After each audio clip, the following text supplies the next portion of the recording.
So, let's do this. Over the course of the last 6 videos, I have been kind of silent on one thing. The elephant in the room. Basically, the most hated season of Once Upon a Time. A very hated final season, which a lot of fans compare to even like, what? Game of Thrones Season 8? Never seen it, but I've seen a lot of fans compare it to some of the most hated final seasons ever. And, you may argue that you have seen over the past 6 videos that maybe I think the same. Maybe you've assumed that I think the same, and especially by the title and thumbnail, maybe I am also a hater of this season. Especially because in the last 6 videos, I've been pretending it doesn't exist. And pretending that I might not even review it. No, I was always planning to review it. But I have never pretended Season 7 doesn't exist. I have pretended it was something else. I have pretended it was a spin-off. Because it was. Season 7 was a spin-off in disguise. It was about the son of the main character of the original doing his own thing, growing up, finding his own family, and eventually going on the same journey his parent did in the original. It's set in a completely new setting with almost an entirely new cast. What does this sound like to you? And it's still plastered as another season? Okay. Is it though? Is it though? So the reason why I made those jokes was not because I hate the season. I think this spin-off, basically, this spin-off in disguise, is 100 times better than seasons 4 and 5. I think if season 7 was advertised as a spin-off called Once Upon a Time in Hyperion Heights, I don't think it would have been hated as much. I'm not sure it would have been liked, because it still has some major issues which we'll talk about in this video. But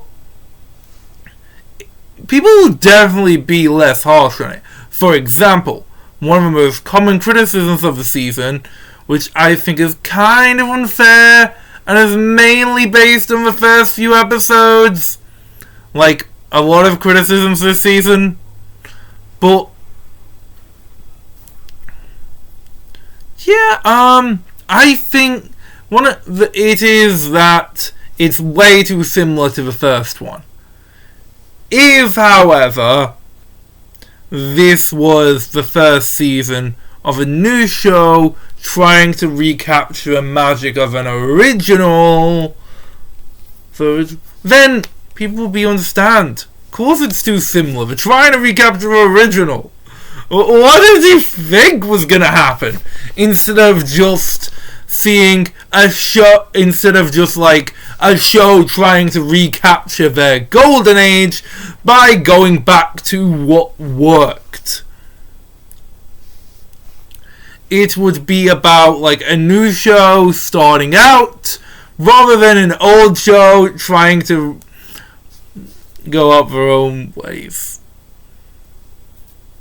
I mean, it's very clear to me that this will be the case. Yeah. I don't actually think the season is that bad. I might be harsh on it in this video, but I'm also much more easy on it than I am on seasons 4 and 5, where those reviews were very, very negative. I think season 7 and season 6 could go toe to toe. I think there's not that much to separate them, really. So, let's just begin on our very long journey into this disguised spin-off and all its pros and cons. So, I don't think we need to do a recap today because, well, it's basically a spin-off in disguise, like I said, plus there was a run-up to it at the end of season 6, which I didn't mention, so the joke at the end could work. So I can go through that, but I'll go through that anyway. I want to talk about this opening scene first, even though it's technically a flashback. Although, you could argue that it isn't a flashback, and none of the flashbacks this season are flashbacks.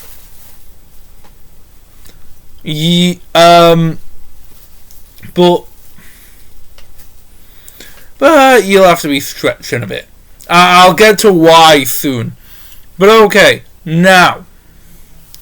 So in the season, Regina says goodbye to Henry as Henry goes off to another realm to explore the rest of his life. A new realm with different versions of the characters we know.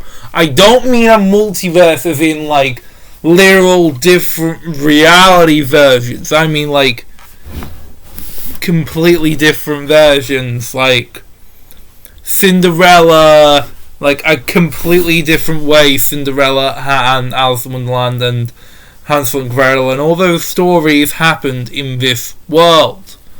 A lot of people don't like this, but it's mostly because they don't know for sure.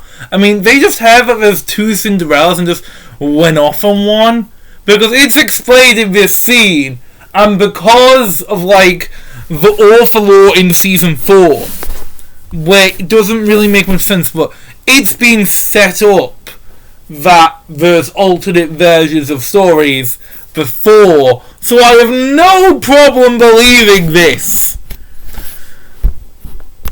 Plus, Cinderella was neglected anyway, so if you want to do something with her, then do it. This isn't the way to do it, because the Cinderella in this season is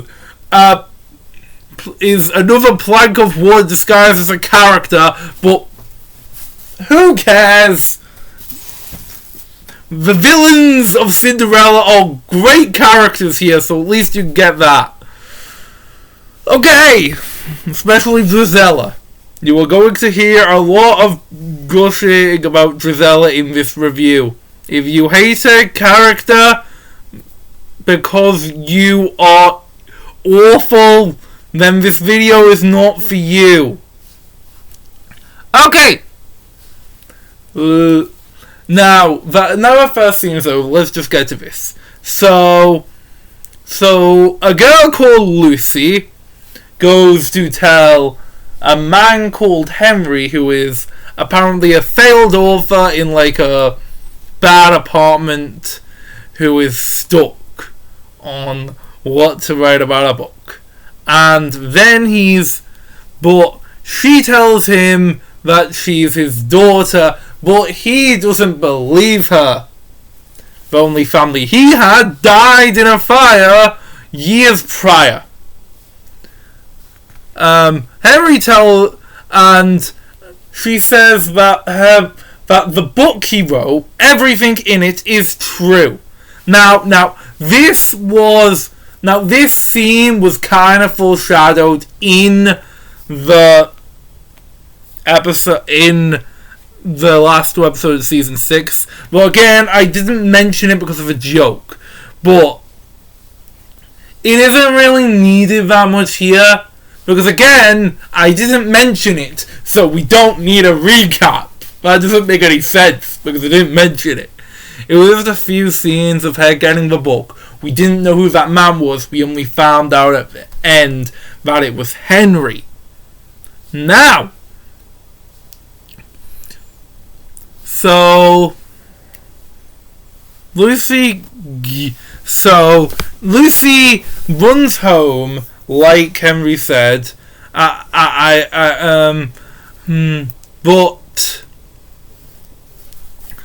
But she manages to steal Henry's laptop, so Henry has to go to Hyperion Heights to get it.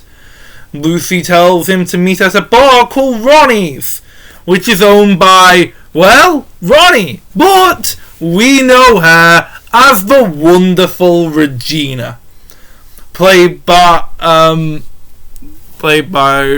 Parrilla, the equally wonderful Lana Parrilla. Now,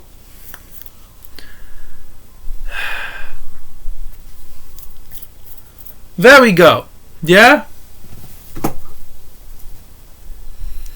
Now, so they talk a little bit. We get a great line from Henry. Imagine if I walked into this room and said I was your son.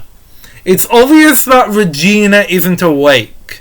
That they're all cursed again. Yeah?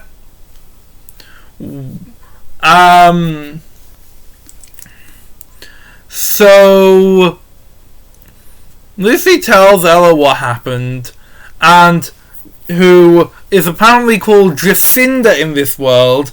So Jacinda brings Henry his laptop in Ronnie's before getting confronted by her stepmother, Victoria Belfry, who Henry quickly discovers as Victoria keeps telling him to stay away and go back home. She wants to take custody of Lucy and has goodness to do it, but she won't. I mean, who would she? But she hasn't gone enough on the case yet. Jacinda is so afraid of this, so afraid of losing Lucy, that she tries to run away with her. Now, Lucy tells Henry. Now, Henry is told about this, so to get out, he tells them. So when Henry's car is stolen, he's told he has to stay there for a bit, and Victoria says she'll help Henry find his car if she helps him find Jacinda and Lucy. And he does. So now Victoria has full custody of Lucy. Okay? Do you get all that? Okay. So, a lot of people have noticed a common pattern with this episode. It seems to follow all the major plot beats of the first episode of season 1, where the child character goes up to the main character, tells them that they're their child and that fairy tales are real and they have to come home with them. They initially refuse, but something later changes their mind. But then when they get there, a parental figure keeps telling them to go, which in turn kind of encourages them to stay, and they screw up after the child runs away and decides to stay in the town. This, this does seem pretty similar, but honestly, I don't think it's anything concerning, and honestly, it doesn't last much. I guess the next episode is about, I guess one of the episodes is like a rip-off of like arguably merge between Desperate Souls and Fruit of a Poisonous Tree. I think that's episode 3, which is like way too early to have that episode. We're gonna mostly skip over that one as it doesn't really have any relevance to anything, but it's worth noting that that's there at least. But honestly, I don't think this season 1 problem is as a problem as anyone's saying. I'm going to talk about this later in the video, but I just wanted to note that if you're noticing this, you're right. They're trying to recapture the state of the original. Wait, I forgot this is just another season of the show. Okay, yeah. Detective Rogers, who is to us appears to be Captain Hook, recognizes one of the people in Henry's book. We then find out he is not the Captain Hook we know, but instead the Captain Hook from the Wish Realm, who appeared for one joke scene in one episode. I know a lot of people hate this, and honestly, I hated this at first too. I thought it was a really contrived way to keep Hook into the show after Jennifer Morrison quit, but Colin O'Donoghue wanted to stay on. But honestly, I warm up to it. I love Wish Hook. We'll get to why soon, but honestly, I like this character, actually.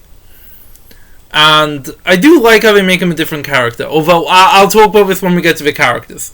He becomes a partner with Detective Weaver, aka Rumpelstiltskin. Now, again, like Regina, unlike Regina, it's unclear whether he's awake or not. I mean, judging by its Rumpel, maybe we might. Some people might be tricked into thinking he's always awake, but that doesn't come later. Now, both characters are told by Victoria Belfry to investigate Henry Mills, and they, who is working at a cupcake place to make up for what he did. And he notices, why are they doing this? This isn't police work. This is just pointless. And they fail at it, and Victoria yells at them, but Rogers quit. But Rogers gets out of there.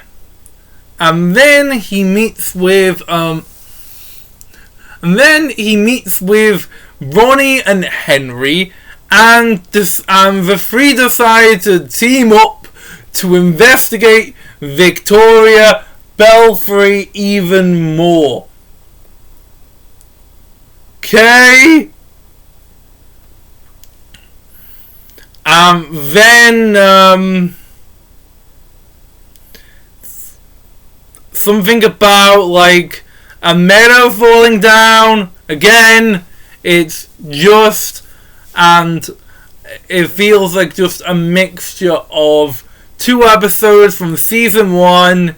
Doesn't really do anything for the plot other than make Victoria look worse. They're really hamming in how terrible Victoria is, aren't they? So then it turns out Rumpel isn't awake, especially when Tilly, who we find out is Alice from Alice in Wonderland, wakes him up. Yeah? Yeah. Now, Okay, so right now it feels like either nothing has happened or everything has happened. But honestly, this mostly negative video is about to get at least semi-positive. Now, so at Halloween, Henry finds out about Ivy, who is also Belfry's daughter, Drizella. As we find out, Victoria Belfry has a woman stashed in her basement, who no one knows who they are. And then Ivy then takes Henry down to this basement to investigate as the team, as Ronnie doesn't trust Ivy though, and tricks Henry into following her so soon. Tricks Henry so she can go with her instead. And there she finds a picture of Regina and Henry from Storybrooke. Lucy makes Lucy think or work out, I guess, that Ronnie is Regina. And obviously Ronnie thinks this is crazy, but she's willing to indulge in Lucy's beliefs, similar to how Emma was willing to in Snow Falls, just to prove that they're not real, by going to Weaver and asking him for to see if Regina Mills adopted a child in Boston. And the answer is yes, and she also finds out she has the same signature as this Regina Mills. So obviously something is going on. She works out. And then Ivy, aka Drizella, comes in. While this is all going on, we see flashbacks of Regina teaching Drizella magic and them getting in. So Ivy asks Regina. So Ivy gives Regina a potion and wakes her up. This is the help, as she is revealed to be behind it all. Victoria did not make the curse. That's just what Ivy made her think, that she cast the curse. Ivy cast the curse to get revenge on her mother for how badly she was treated. Okay, can I just talk about how much I love this twist? Now, this comes after 6 episodes of them telling us how awful Victoria is, and only showing it half the time. It's not that much of a show them tell us, to be fair. We see how bad she is, but it's just hammering in how awful she is. And it turns out she isn't even the main villain. She isn't even in control. She didn't even cast the curse. Her daughter did. Not that this is a super misdirect. Like, it's not like she's a good guy. She's still awful. But it's a misdirect that Drizella is the real villain. She is the one who cast the curse, the one who's been orchestrating everything, the one who's been in control. And we just didn't notice. And it's honestly very shocking because of how much they've been hammering in how bad Victoria is, how bad Lady Tremaine is. I do love those henchmen were always the villains thing, but I also think it's a great way to satirize the Cinderella story. It seemed like they were going for an ugly sister isn't as bad as their mother story, which everything has done, including this show a season before. But no, they subvert that by doing the opposite, because she ends up being the one of the stepsisters ends up being the true villain, the twist villain, and it only gets better, honestly. Well, some of it anyway. Let's just continue and see what we've got next. So, now that everything is set in place for them to win, if we find out that the person that they have stuffed away is Eloise Garner, aka Mother Gothel, who is the person that Detective Rogers has been searching for this whole time. So when he finally finds her, he gets Victoria Belfry arrested for this. And since she's arrested after a custody battle where we meet the character of Nick, who is claimed to be Lucy's father. Yeah, we meet him, and Jacinda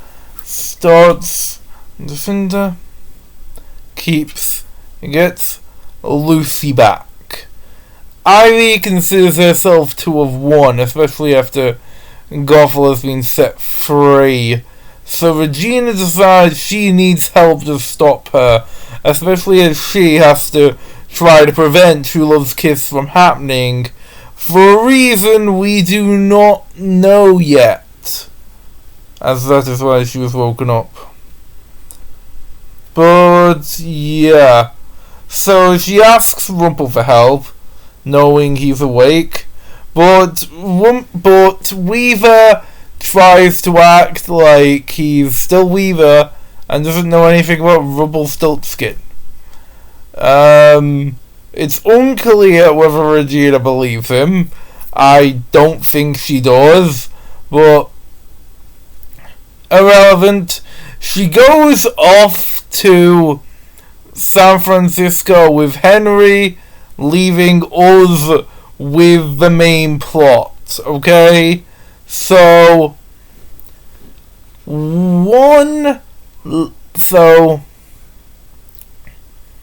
as we go, find out Lady Tremaine in this universe is Rapunzel as well. And with some help from Rumple, she gets out of jail. And has to sacrifice Lucy's belief to bring Anastasia back to life. Anastasia is the other ugly stepsister who is hated, who Gisela hates because she took everything from her, in her words, as she was always their favourite. So turns out they're even in control of that, as Ivy decides Anastasia still has magic. I'm gonna steal it! And they don't, and that's when Gothel betrays her sends her over to and basically takes Anastasia's power for herself. It works, and they all it works, and Ivy is captured along with them. In exchange for, however, Hare and Ivy escape as Gothel asks Regina and Zelina, yeah, she's here too, to look for the resurrection amulet, which is supposed to bring someone back. And obviously, in classic OUAT fashion, what it needs is a life for life. So, we go and find one, and then to bring Lucy back, they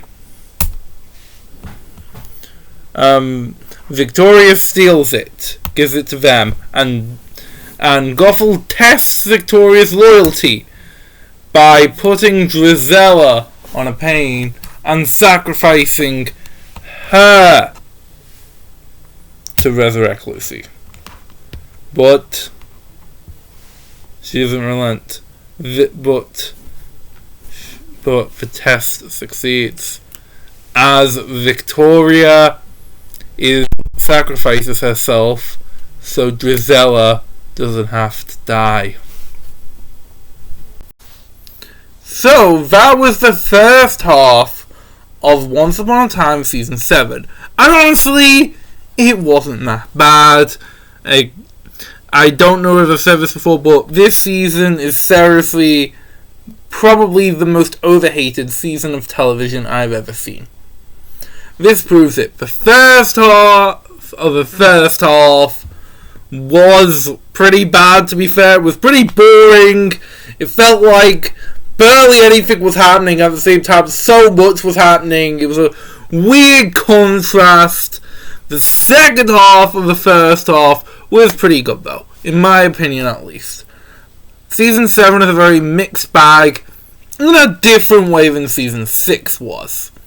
Where, it would have a run of really good episodes, and then some really bad ones. Different parts of the season. Now, we're about to get into some, questionable episodes, some weird ones, because we basically take a main break from the curse part and all of this and focus on a guy who's trying to kill people with candy boxes. Why? Well, because the actress is the main villain went on holiday and they couldn't do the main scene. I don't know. I mean, it's not completely irrelevant. It does lead to stuff, but I could do without it. But I do think it's worth noting we're not just going to skip 6 episodes. Because usually when we do this, I kind of make a joke like, oh, I've skipped this. Like in the last video when Hook just went on a whole journey, I made a joke about it. Because it literally had no effect on anything. But now, that isn't true. So, let's go with the second half. A guy called Baron Samedi, who is revealed to be the villain in Princess and the Frog, the fan favorite, the best Disney villain of the 21st century, Dr. Facilier. He never wears his hat. How do you have Dr. Facilier in the show, yet he never wears his hat? Anyway, he comes in to see Ronnie and Kelly's bar.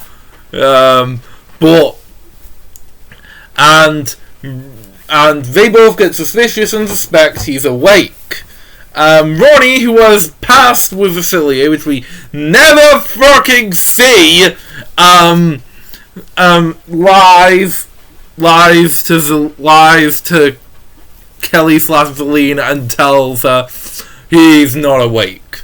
Yay! These sisters never ever getting along. Meanwhile, Rogers and Weaver are discovering the murder of this doctor.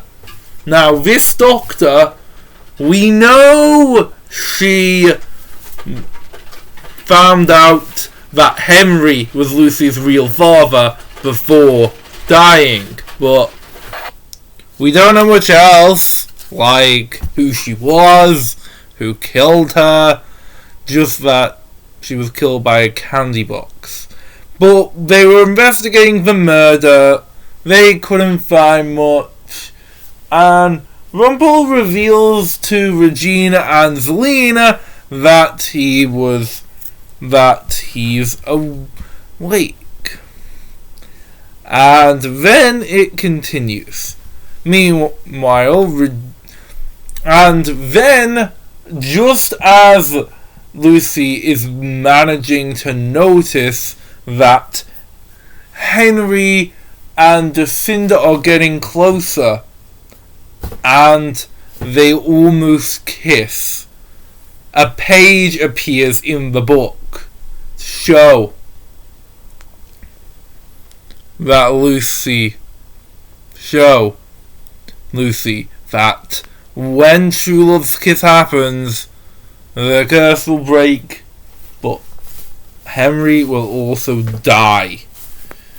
Lucy goes to Ronnie about this, who tells her she remembers being Regina and says that we're going to do an operation like Henry did together. And she tells Lucy to spy on Vasily, and he does. Turns out he's after the Dark One. Meanwhile, the Dark One and Rogers are continuing to investigate the case, and it seems like Alice, like Tilly, who is Alice from Wonderland, who is also revealed to be the daughter of Hook from the Wish Realm, which doesn't really make much sense, but I love their relationship, so I don't really care about that. They think it's Alice/Tilly because, well, she does, because, well, there's evidence of her being at the scene with her crossing off people, and Alice and Tilly herself think she might have done this eventually, but she's cleared once she realizes that everything is okay. Obviously, it's everyone getting the cult. Obviously, everyone getting from the cult, which from the coven of the 8 or whatever it's called, from Gothel's coven, they're the people getting killed, including Drizella, who's been sent the same candy and goes for help, and goes to Regina for help, as Gothel claims that it's the end of her. Now, Drizella right now has been on the hunt for Anastasia, as she's trying to honour her mother's legacy, as all this time she's been wrong. And while being incredibly apologetic to Henry, she takes his advice. But yeah, she has to get killed, and she's told by Dr. Vasily that the way to say that she can save her, but only with the help of herself. only with the help of Anastasia, where she has to sacrifice Anastasia's life for her own, which she almost does, but it turns out Facilier was just tricking her. But they eventually make up, and Drizella goes into the darkness, exiting the show from this point. And because Drizella left, that means the season is all downhill from here.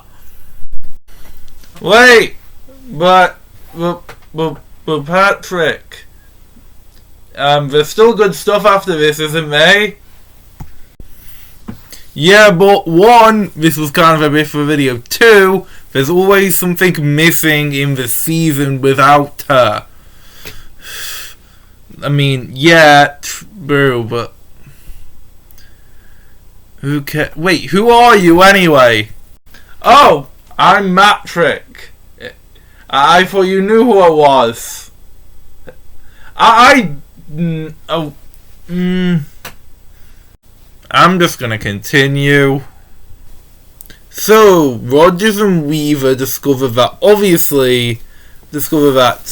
the killer has Henry's book in his house and obviously believes it's real in some way. So, he highlights everything in the book, and just sees that he's clearly writing up words for Hansel and Gretel about, well, remember Gretel. Apparently Gretel's dead in this world. So they find out that Hansel and Gretel in this universe, the two were killed.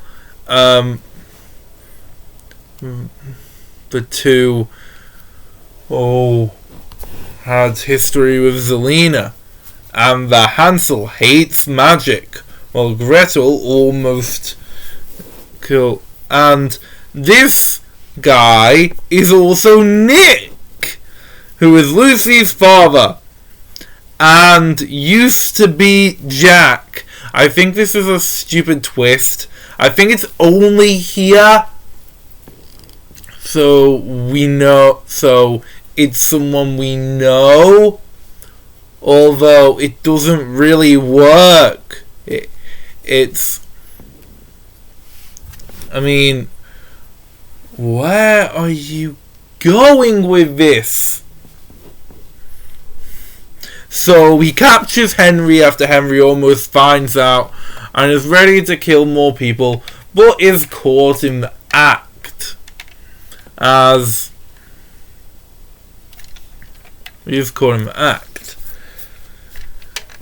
he shows Henry the DNA results, proving to him that he really is Lucy's father somehow.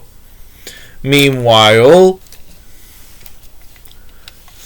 it's revealed that Alice was the Guardian, that being the person who was supposed to take Rumpel's dagger, but Rumpel didn't let her because she was an innocent, and he didn't want to give her immortality. And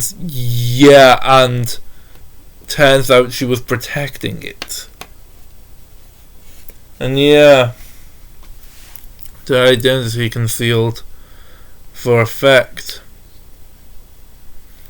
As it goes on, Eloise Gardner reveals to Alice that she's her mother. And also, since the DNA results came, Henry starts to think that his book is real. As Lucy gets closer to finding out a cure, as she makes a deal with Facilier to collect something from their love, which is the glass slipper, which she finds and shows Jacinda, showing Jacinda that maybe it's true as well. So they both kiss, but it doesn't break the curse. But it should, as Gothel is very close to pulling off her plan to destroy all of humanity with only 8 people, with 8 witches in a cauldron. With Alice under her control, she can do it. As Rogers escapes and approaches Weaver, who tells him everything, and they all go off, especially to Robin, especially to Margot, aka Robin, who she thinks is might be the only one who can break Tilly out of it. And then out of it. It does. And Henry, who is now thoroughly convinced that the curse isn't, that his book isn't real, after the curse doesn't break, that him and Jacinda not breaking the curse kind of killed his belief in general.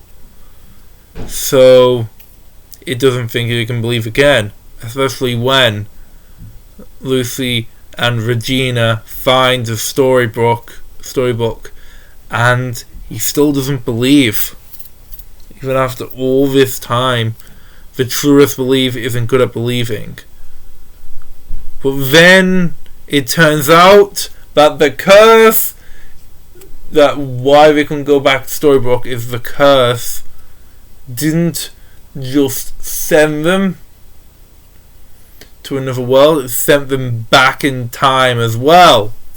Which is just a weird addition, but okay. It's just a thing which, to have Henry grown up, but still have the show taking place in present day, it's so it doesn't have to take place 20 years into the future, and also a reason why we didn't take Storybook. But it just seems like they made it up on the spot out of a panic, to be honest. It's just so weird to me, to be honest. And like, time travel was like really hard to pull off in season 3, but now someone can like add it as like a curse, like when time travel itself was this impossible. You can say, well, maybe it isn't impossible in the new enchanted forest, but so there's different rules. What are the rules in this thing? That's annoying, but whatever. So Henry calls up himself, who is just celebrating his graduation. Yay. And then,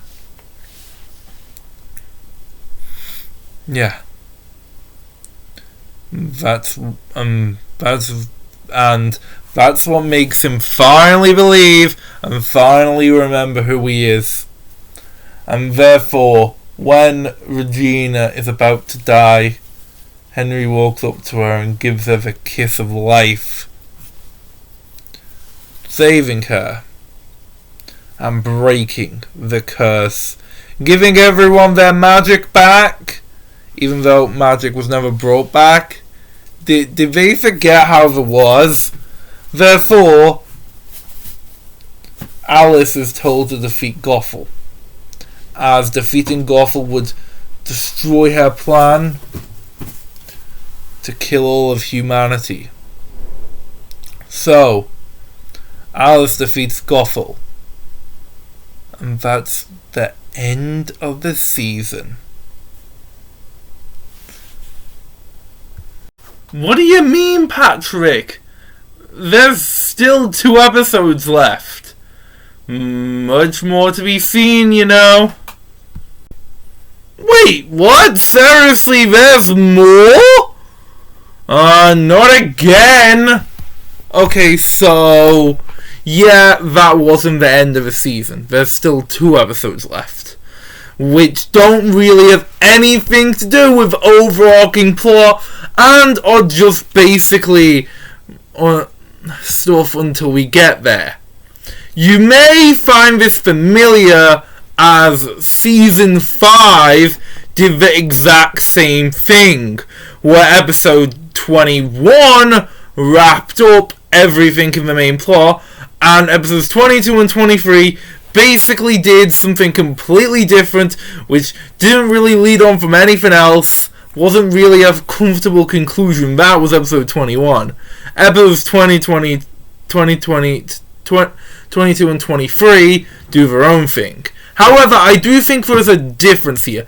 Episodes 22 and 23 were mainly made because they couldn't think of a way to set up season 6 particularly well.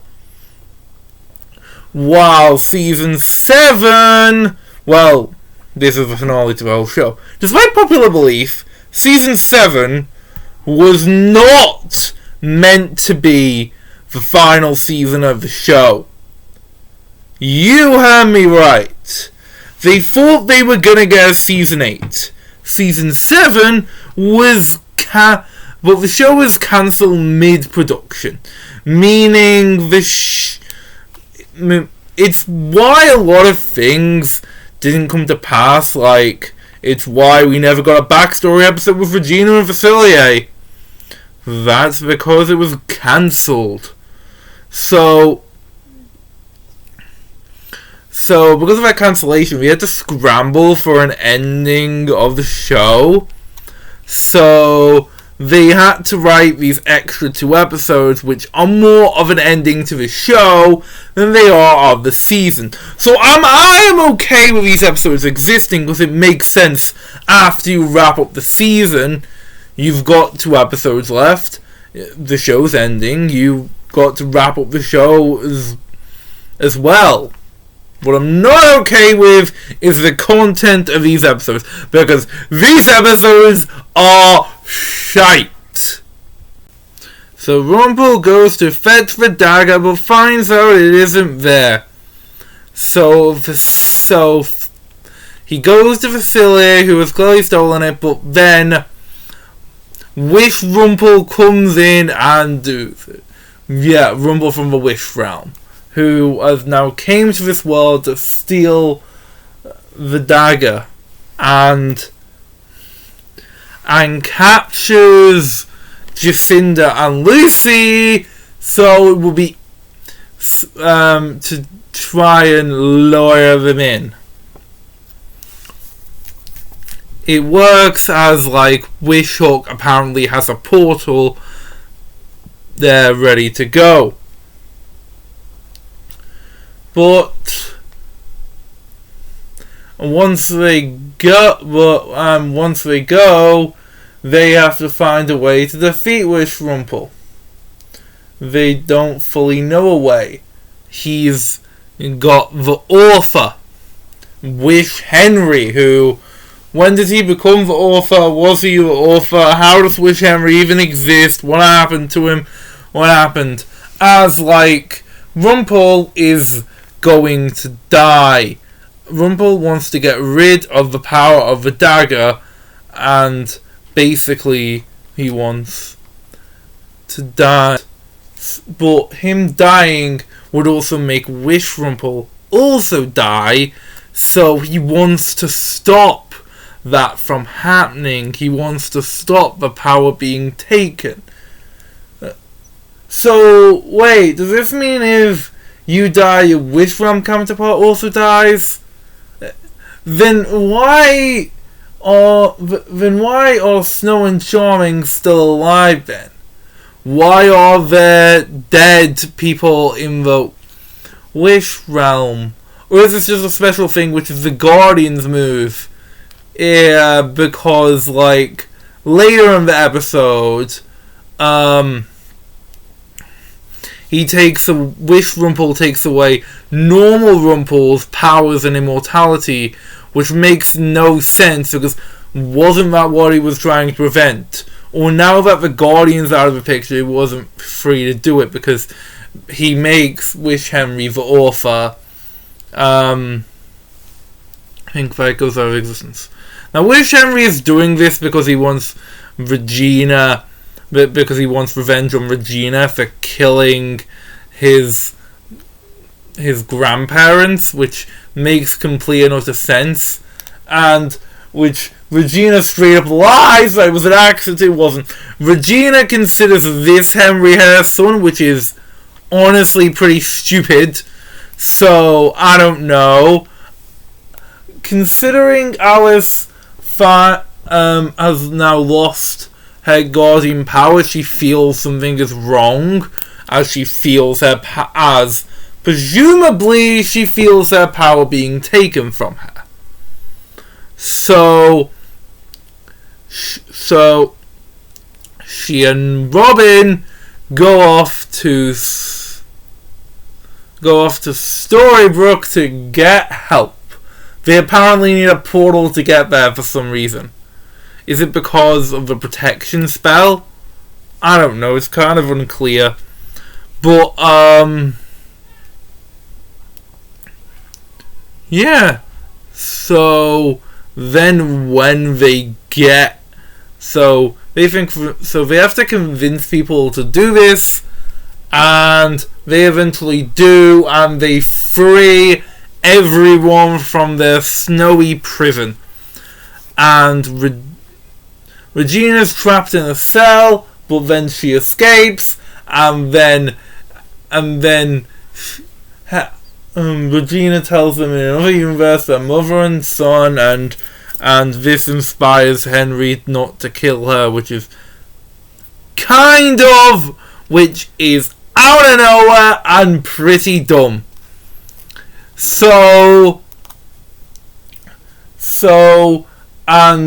But also, which stops the subplot, which I forgot to tell you about because it doesn't really do much. Yeah, Snow and Charming are also there as they help save them, but like, they're all about to get trapped in like books on their own, and Wish Rubble wants to do this just because. I don't know. Please just... can we get to ending, please? Well, okay, something good happens. Okay, so I forgot to tell you, like, Wish Hook's heart is poisoned, so him and Alice can't touch each other when magic is in place, or even really be near each other, and it's finally taking its toll on Wish Hook. This is relevant because of what happens next. So the way they defeat Wish Rumple after Wish Henry stops is that Rumple himself gets some magic back, at least a little bit, and takes his own heart out and sacrifices and gives it to Wishhook, meaning that he has a healthy heart now. Saves his life, which of course kills Rumple. This is a fantastic death and a wonderful ending to his arc, but it doesn't make too much sense in context. Like, how exactly does this defeat Wish Rumple when you just establish that, like, the immortality? Maybe he's destroying the darkness, but is Rumple even really the dark one anymore if he's been stripped of his powers and immortality? Was this just like a temporary thing? It's kind of strange because it's, as was I, so was he? It's weird, but I like it overall. It's still overall a great death and the best part of this two-parted finale. When Wish Rumple is defeated, all is done, but Wish Henry starts calling Regina Mom right now because why?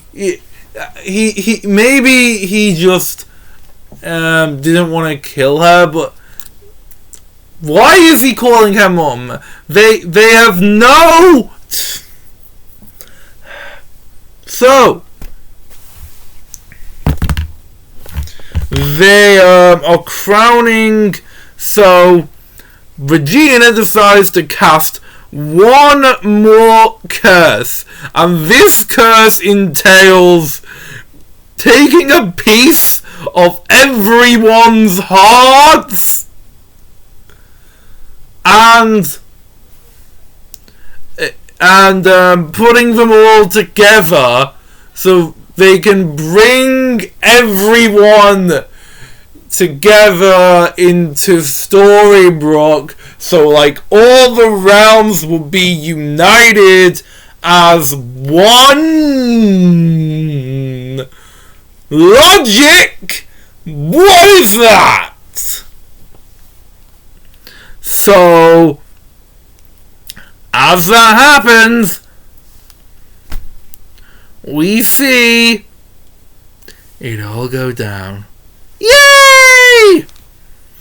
And then we skip to some time later, where Regina is being crowned the first elected ruler of the United Realms, the Good Queen, which is her happy beginning in Emma's words. So yeah, that was a long call. It's an hour into the video and there's probably still an hour left because I haven't even talked about the characters yet. That was the plot summary. Basically, so goddamn long because there's just so much to say about this season that it almost hurts. And the characters are no exception to that. So, while there's not many main characters, there's a lot of secondaries I want to talk about. But we're going to spend a lot of time on the main characters still, because there's a lot to say. That ending was so crazy, but let's just talk more about the characters right now. So, we start with Henry, who is basically our main character for the season. This adult version of a child we know, all grown up. And in a sequel show, it serves the issue of, like, why would they act like this? Honestly, I didn't like Henry on my original viewing. And he's grown on me over time, including now. I honestly kind of like Cursed Henry as a failed author. And he's okay in that. I actually think his relationship with Lucy is pretty cute. But his relationship with Jacinda is undeveloped. And also, Henry in the flashbacks is incredibly dull. Henry in present day is okay. But Henry in the flashbacks, I just don't see anything with him. At least Henry and Jacinda have like a tiny little bit of chemistry. Henry and Ella have nothing because Ella is barely a character. We'll talk about that later. Right now, I want to talk about Regina, aka Ronnie, as she is primarily referred to in this season. This is a very different kind of Regina. And honestly, I don't think it's her best season. I think that she's better in like other seasons, like seasons 2 through 5, for example. She's most likely because of the writing of her character. Laura Bareilles is still fantastic as per usual, but her relationship with Henry is pretty good. I like how her and Henry bond so quickly, even as she's Ronnie. I love her dynamic with Drizella. That's one thing. But when they bring Zelina into it, her relationship with Zelina just, I don't like it for the reasons I don't like it throughout any of the times it's been on screen. It's just so annoying, and I know the reason we get no backstory with Dr. Facilier, there's an actual off-screen reason for it, but it's still annoying because it just comes out of fucking nowhere. And like, Regina's just so caught up on on Facilier's death like 5 minutes. Well, what is up with this thing?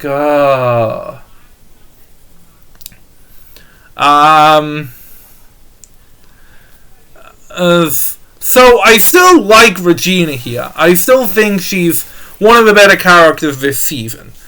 But I don't think it's her best season. Okay. Now we get to our final character, Rumpel. And yes, I have been using Season 7 pictures for both Regina and Rumpel as... Well, I think it's appropriate to just use the representations, as again, this is just a spin-off in disguise. This is a side thing disguised as a regular thing. So, Rumpel. I love his arc here. They take him in a new direction, which is pretty nice. Now, Rumbel has got a lot worse for me on this rewatch. I used to ship them, but no, they're toxic. Now I don't ship them at all because they're toxic. They are one of the most toxic couples ever. And like, I don't believe that they can live happily ever after for like years and years without Rumpel screwing up again. And same as the happily ever after. There isn't gonna last long, like, at all. I like how it's unclear on how time has passed, though. I like how that's his mission, to get back to Belle for the entire season. I like his death. It's the best death of the season. Because the deaths of this season usually fucking suck.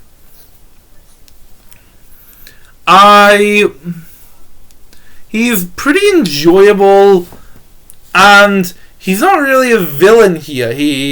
He's an antagonist. It's a nice refreshment from his character. Again, I've complained about him for a lap. I think it's Rumpel's best season since season 3.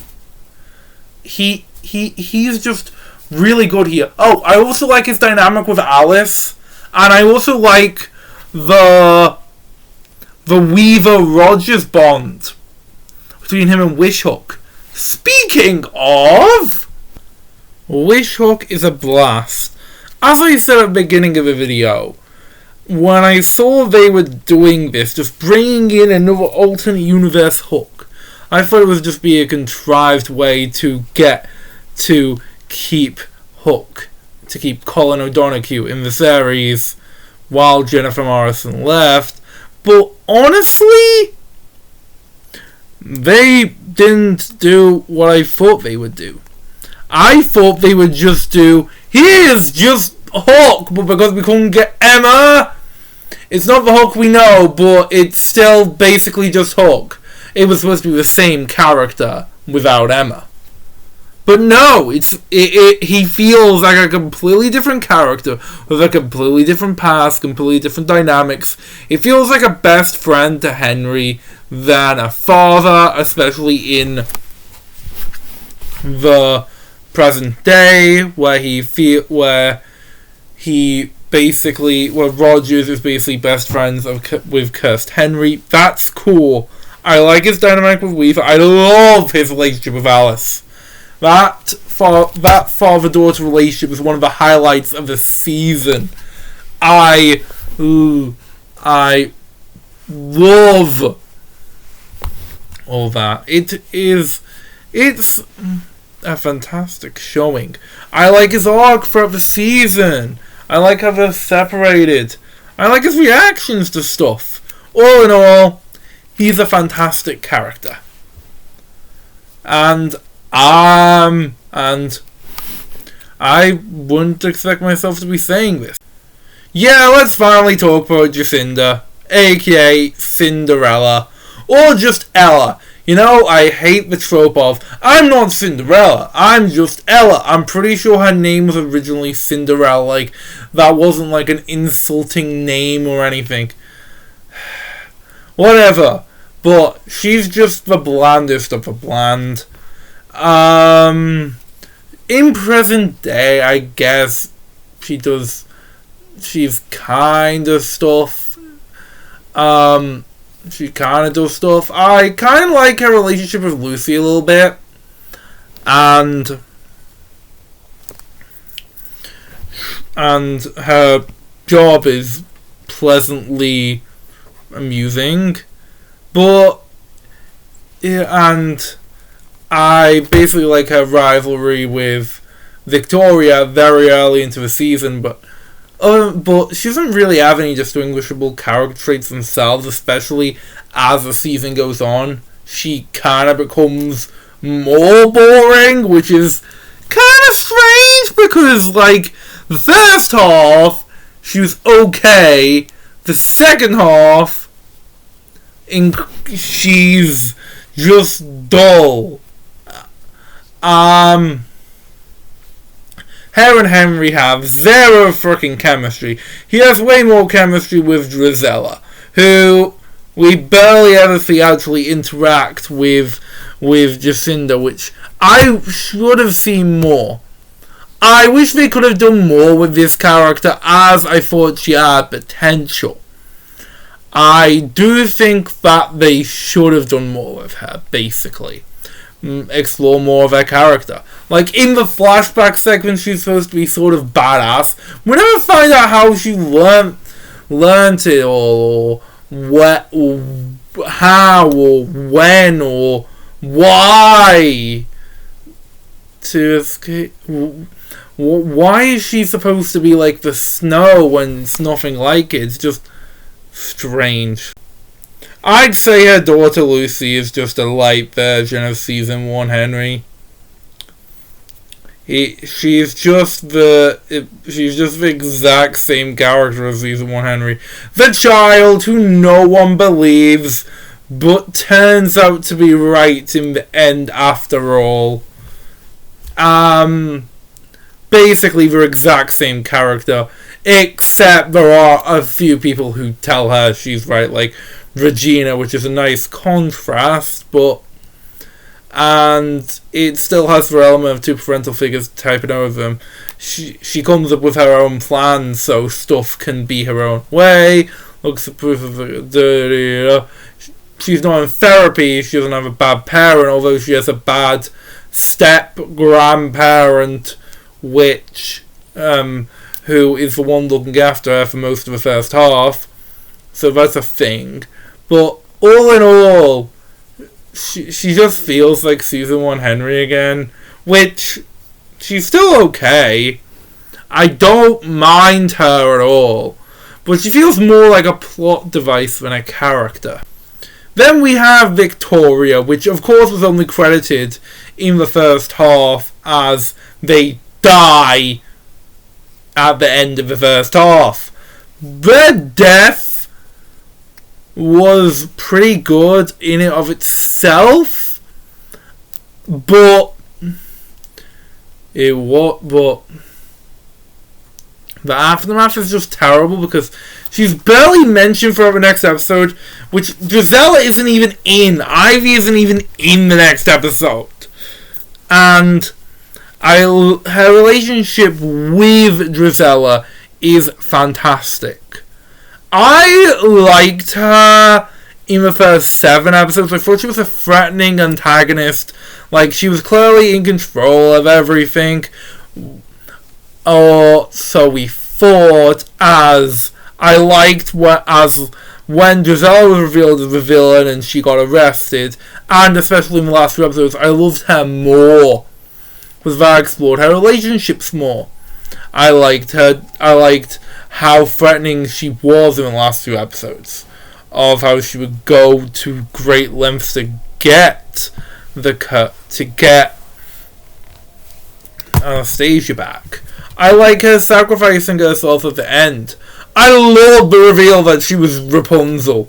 Especially as in the episode before especially as we saw Gothel a couple of episodes before the reveal that she was Rapunzel. And she dressed as...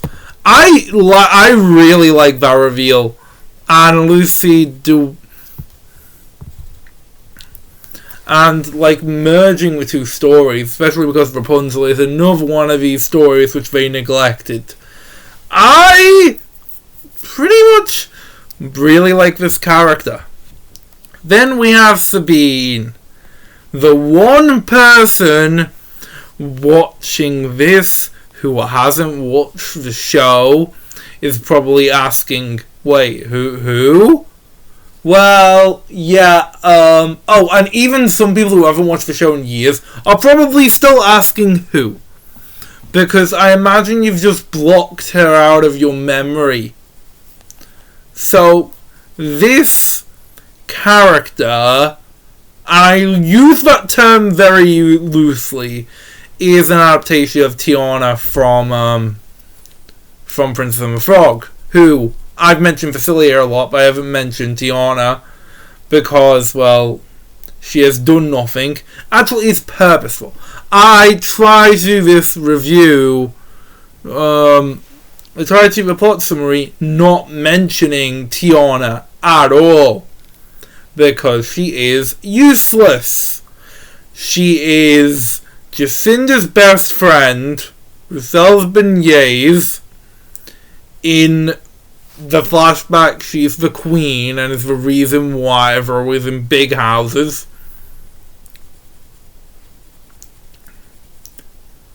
What else? Nothing! She has nothing. She's, she of course has a backstory where we're supposed to think that, like, she's determined to be a queen. But no, you are nothing like Season 5 Merida, who was actually interesting because she actually had a purpose. You don't have a purpose. You just dull. Okay. She wasn't even credited as a main character in the first few episodes, but honestly, she appears in the same amount of episodes as other characters. As another character in the secondaries, who I've mentioned many times in this review, and yet she doesn't get main character status. Yet Tiana does. Makes no sense to me. Now let's talk about the secondary characters. First, of course, is my favourite character introduced this season, and honestly, one of my favourite OUAT characters in general. And that is, of course, Drizella / Ivy. She is great. The actress who plays her is fantastic. I love her dynamic with Regina. I love the great twist on her. On the story, the ugly stepsister was the main villain all along. I like her arc. Her whole motivation is stemming from the fact she hates her mother because of how little she loves her. But then her worldview comes crashing down when it means that her mother loves her all along. And we've seen little signs of that. It doesn't come back out of nowhere. Unlike Cora's reconciliation. We hadn't seen it for years, maybe. That's the reason. And we had obviously seen a softer side to Victoria before this. But in general, I'm not comparing those moments before you just go on to me. Oh, you're a hypocrite because you like this abusive mother reconciliating, but not this one. And this abusive mother does more than reconciling. She sacrifices herself. She is great. I do wonder why she left before seeing out the season, because I feel like she wasn't originally supposed to. I don't know why, but I think I saw somewhere that she wasn't. It was like the actress's decision. She was supposed to do the full season. Although I don't know whether I'm just misremembering or whether it was just a rumor and I just saw it somewhere online or whatever. But I ship her and Henry because I definitely think she was at least, because I loved her friendship with Henry. I love how she clearly grew to like. And I do believe that she did actually fall in love with Henry then, or at least start a genuine friendship with him, because she does say that she's genuinely sorry to him when it says, apologies, you're top of the list. Of course, you poisoned his heart to cast a curse, but now he's been your best friend for a while. I like how Henry is with her. It's really, really good. I like how she manipulates him, but then actually starts to like him. Clearly, they should have gone somewhere with this. This is great stuff. I'm going to give Ivy her own video soon, and why she's the most underrated character in OUAT. So I'm just going to end this here, because if I don't, we'd be here all day. And then we have probably the most popular Season 7 character, Alice, from Alice in Wonderland. And other places, I guess. But, funny line. She's great. She's great too. I love the actress, and she plays such complexity both in present day and flashbacks. Or technically they're flash forwards as it's revealed. Never mind, too confusing. But Alice, or Tilly as she's called in the real world, I'm not sure. I think I've said that a few times. I like her. I love her relationship with her father. That one is fantastic. I like her enjoyability with like everything else. It's really good to see more. And I don't even mind her relationship with Robin. It's pretty nice too. I gushed about how much I love her relationship with Wishhook when talking about him. Now I'm just going to talk about her relationship with Gothel. It's abusive and weird. And also, her relationship with Rumpel, Weaver, whatever.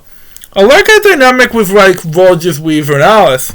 At some points, Rogers, Weaver, and Tilly, they feel like a trio. And I'd love to see like a detective show with just these three. That would be fun. I liked the episode. I like episodes focusing on her. I hate that she didn't get main character billing. And honestly, I think she deserved that a lot more than Tiana. Gisela kind of makes sense. She leaves halfway through the season. And even then, they're trying to trick you. But Tiana, why is she a series regular? It just doesn't make sense to me. Alice deserves main character billing. She's really good. Next up, we have the main villain this season as a whole, Gothel. Now, I have complicated feelings on Gothel. On one side, I think she got better on rewatch. I originally thought she was an awful villain, but now I think she was pretty good in the first half. I think she had a pretty good setup with, like, especially Victoria and Ivy, as those characters were there. But when those two characters left, and it seemed like they were like blaming her for everything just so she has dynamic with everyone else. Like, she obviously already had a dynamic with Wishhook and Alice. That was still there. But they tried to keep scramming in, like, excuses for why Regina and Selena hate her as well. And we don't know a reason why. And Rumble hates her a lot too, because Her plan is a little contrived. And out of nowhere, like, it's been like, tens of thousands of years, and yet you're still on with this? I don't mind the backstory that the Land Without Magic wasn't originally the Land Without Magic, and I don't mind her backstory. I just think it came a little too late. I think we should have got more than one focus episode focusing on her early backstory. Like, one episode focusing on her origin, and then an episode which focuses on her developing her power, developing her coven. Because there's still a lot of unanswered questions, like, how did she get the following? What did she do? Why did it take her so long? How was the power ready? And while I do like her dynamics with Ivy and Victoria, they're nothing special. I do like how Hook hates her in the flashbacks, and then in modern day it turns out she's the girl he's looking for. That is a good twist, honestly. That is a pretty great twist. Now, truly bad characters. Now, first up, Dr. fucking Facilier. Except this is not Dr. Facilier, because he only wears his hat in like one fucking scene. Why do you have Dr. Facilier in your show and only have him wear his hat once? That is complete and utter bullshit! Have I ever swore on this channel before? And that was the thing. If I haven't, that was seriously the thing. Never mind. You're just... Never mind. Let's actually talk about some actual problems with this character and not just jokes. We never get a motivation for anything he does. He just wants power, I guess.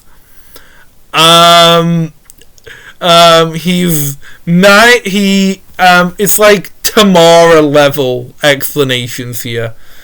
I wouldn't say it's as bad as that example though, because we get he likes power. As little of an explanation that is. He likes power, I guess. Acting also isn't very good on this guy. He does not have a good and interesting dynamic with everyone. Like, they could have, like, if they developed his dynamic with Tiana well, then they could have played off each other really well to capture a dynamic, because, like, for example, in Princess and the Frog, that was a bit of a weak aspect of the movie as they barely interacted. But here they have more time to play around with the dynamic, especially as Tiana is clearly a different character here. But here, no, they don't do that. They don't do that at all. Like, I don't think he even interacts with I don't think Baron Samedi even interacts with Sabine like once in present day. It's mostly left for flashback stuff, and his scenes in present day are mostly the boring romantic subplot with Regina, which was just there because reasons. He's just boring, and I don't like him. Get him out! He does. I'll give him this. He does have a purpose, unlike his counterpart from the series. Then, of course, we have Nick, aka Jack, aka Hansel, aka no one the Candy Killer. No one fucking cares about you. He's they just pin this random crime on this like random nobody no one really cared about that much. He's just he's nothing really that interesting until we get the big twist. Like, he's just kind of there, and Henry's friend in flashbacks for some reason. I kind of liked that him and Henry were friends, but they were like rivals because he was Lucy's fake father, so we expect him to be an enemy of the world. But they end up, but Henry and him are like actually best friends, which it was a twist I wasn't expecting, and I actually really liked that. And then they fucked it all up with this stupid twist, which was just out of left field and just there, like, because apparently, like, the actress's Gothel went on holiday? I guess? But maybe that's why she was kind of underutilized. I don't know. This character just doesn't work for me. He's too over the top too. He's fine acted when he's just the important guy, but here when he's actually a villain, he's just unbearable. I don't know what to say anymore. Now it's time for Patrick's bi-weekly rant about Zelena! Why is she even here? I didn't have to complain about this in any other season, and I didn't think I'd have to complain about it here because I don't remember specifically doing this. But why is she even here? She does absolutely nothing in the season. What does she do? Kind of bring Robin into the plot, which Robin isn't that pointless because her relationship with Alice is at least like a force which like stops Rumpel from making the Guardian and being, which eventually snaps Alice out of it, and so kind of that. But she could have gone to a plot anyway. Like, Regina could have, a girl called Margot could have just came there. Zelena didn't need to be there. And it's just so random because they try and make us care about our relationship between Zelena and this random guy. I can't remember his name, but they try and get us to care about this relationship. What is this? Like when Ansel tries to kill her, we apparently should care that this random fiance, which he randomly has now, he might leave her. Oh no! Even though she hasn't spoken to him in ages because of all this stuff. He's just. Zelena isn't that bad a character as she was in seasons 4 and 5. Obviously, you can't top that. But honestly, they kind of have the same problem later season 5 as, where redemption arc comes out of nowhere. In season 5, you could at least say that they were not. In season 5, they make up in some ways. I know in season 6 you got a redemption arc, but it just seems like they skipped over too much, and her and Regina get along way too well. And I know they're always sisters, but it just doesn't excite me anymore. Her relationship with Regina doesn't really feel like anything anymore. I'm not getting any enjoyment out of it. So yeah, I'm not getting any. I do think Robin is not a bad character. She's not perfect, but she's not awful either. She's got a lot of good. I don't mind her and Alice's relationship. I feel like it wasn't properly explored. Like, why didn't Zelina age? I forgot to say that. But why didn't she age? But I like how the relationship develops. I kind of like how she's following in her father's footsteps, but it just feels like we couldn't get anyone there. I kind of like her all grown up, and the actress plays her well. I don't really have that much to say about her. She's just okay.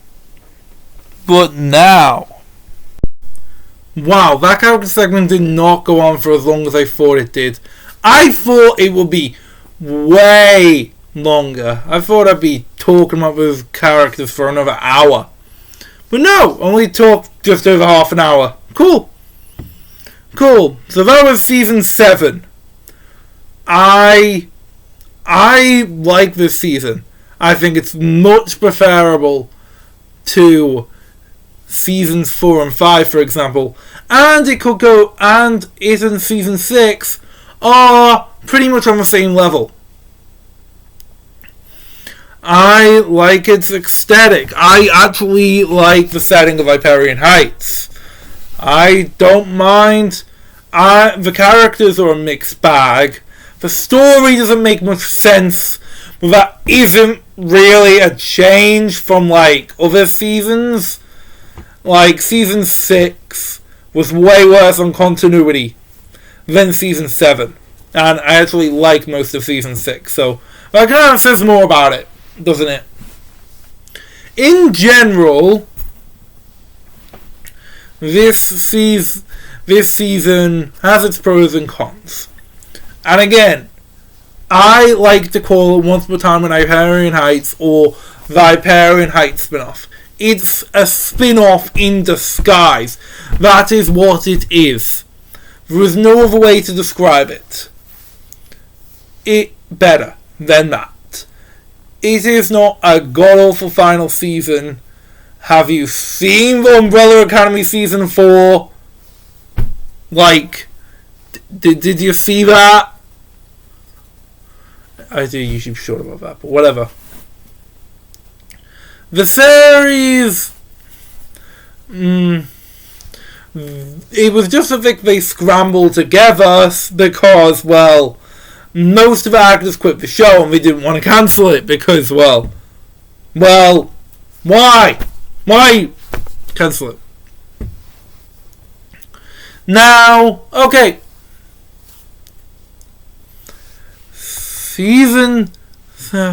Now, so that's my review of season 7.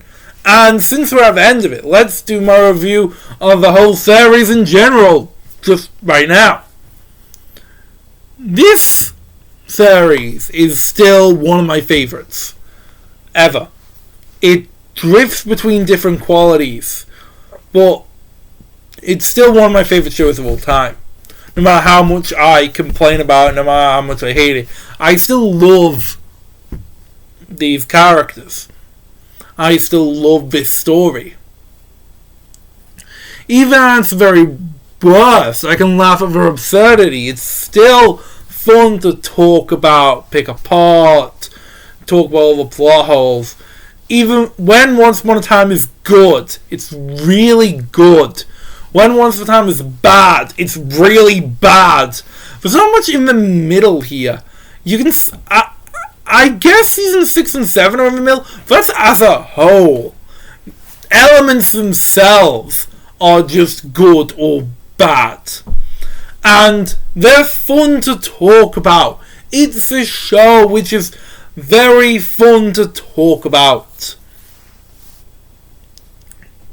I don't know what to say.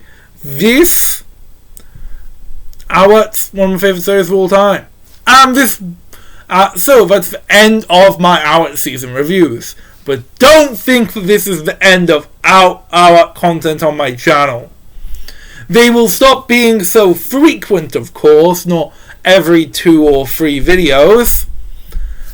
In a month, you'll see my OUAT character tier list. But But that might be my last video on it for a while, but I've still got a lot in development because there's always more to say about the show. Full-on character analysis, what ifs, theories. Maybe I'll do an iceberg video. That might be fun if I can gather enough together. I've got a lot of plans because I do want to talk about this series more. So yeah. But as for my videos, I am changing up the schedule. Instead of one of these season reviews and then one shorter video, you'll get 2 short videos every Tuesday, and then one big long video every 2 Fridays. So that's every Tuesday, short video. Then on the second week, I get another. There will, of course, be exceptions to this rule. That is mainly what I'm going with right now. Now, this series specifically will be replaced by mainly 2 different series, which will be both introduced further into the time, and they will both be quite time consuming. So that's why I'm moving the schedule, because they're more time consuming than this, which is already very time consuming, while the WD Norths are easier to make. So that's the end of this video and this season review series, but not our videos as a whole. So I hope you enjoyed this video. Please give it a like if you do, and subscribe to the channel if you're interested in seeing more, and ring the bell too, of course. And if you didn't like the video, leave a dislike and a hate comment, because we always like to keep the algorithm happy, don't we? Also, if you did like it, also follow me on social media. I also now have a Letterboxd account too, where you can see my ranking of all my Why Does No One Remember videos. Remember movies, which I did in the series so far. So, I hope you enjoyed this video. I'll see you in my next one.